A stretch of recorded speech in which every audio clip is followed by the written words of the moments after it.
In the 3 decades since brothers Erik and Lyle Menendez killed their own parents, the public has faced many frenzied discussions about their motives and sentences. With a new Netflix drama about their crime now streaming, Erik has some gripes about their depiction. People who grew up in the late 80s and 90s could never forget the Menendez brothers. The pair left a double bloodbath in their wake, one from the 1989 murders of their parents, and the other from the media frenzy surrounding their court case. Their first trial ended in a mistrial in 1994, and their second trial ended in 1996 when they were both convicted and sentenced to life in prison without parole. And now, nearly 30 years later, the two brothers have become the centerpiece of the new true crime Netflix drama, Monsters, the Lyle and Erik Menendez story. Okay, you have to shoot first so that you don't back out. What? Okay. Any show about convicted murderers is likely to turn some stomachs, and Netflix's creepy, blue-hued, bare-skinned poster featuring twin psychotic stares definitely gives some insight into the thematic nature of the series. What's more, the show is the brainchild of Ryan Murphy, the man behind Monster, the Jeffrey Dahmer story, so expectations are as high as the drama. While both brothers remain alive and behind bars, Erik has spoken up about the show, publishing a statement through his wife, Tammy Menendez, on X, formerly Twitter. He called it a dishonest portrayal, full of horrible and blatant lies told with bad intent. According to the Menendez brothers, their tale is one of abuse suffered at the hands of their father, Jose. Lyle, the older of the two, claimed he'd been physically, emotionally, and sexually abused by Jose from the ages of 6 to 8, and that Erik was abused from ages 6 to 18. The presence of these claims in the Menendez brothers' trial added to the case's sensationalism. The media's involvement was so intrusive that after the brothers' first trial ended in a hung jury, Judge Stanley Weisberg banned TV cameras in the courtroom during the second trial.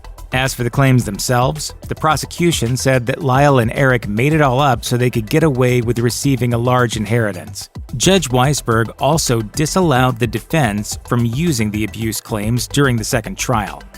Monsters, the Lyle and Erik Menendez story, takes these claims and dials them up to 11 by portraying the Menendez brothers as having had a sexual relationship. In this regard, Erik isn't the only one to object to the show. As Today explains, members of the public have called this portrayal disrespectful and disgusting.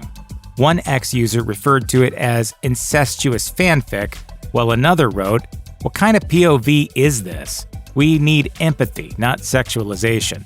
At present, the Menendez brothers are serving their sentences in the Richard J. Donovan Correctional Facility in San Diego.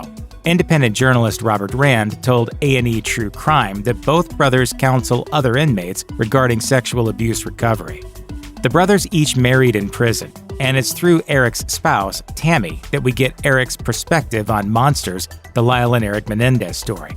According to Tammy, Erik said Monsters took viewers, quote, back through time to an era when the prosecution built a narrative on a belief system that males were not sexually abused, and that males experienced rape trauma differently than women. He went on to call out showrunner Ryan Murphy directly, writing, "How demoralizing is it to know that one man with power can undermine decades of progress in shedding light on childhood trauma?" On her X account, Tammy also shared posts relating support for the Menendez brothers. Additionally, she posted audio of Erik in 2021 saying that he hopes social media discussion about he and his brother's case helps bring the case back to court. It's interesting in that if it can bring up interest in the case and that can maybe help make it back to court, that would be great. The Menendez brothers have yet another media portrayal coming up on October 7th, 2024, with the opportunely timed documentary, The Menendez Brothers. According to The Hollywood Reporter, director Alejandro Hartman said the documentary will, quote, offer new insights and a fresh perspective on a case that people only think they know. If you or someone you know may be the victim of child abuse, please contact the Child Help National Child Abuse Hotline at 1-800-4-A-CHILD, 1-800-422-4453, or contact their live chat services.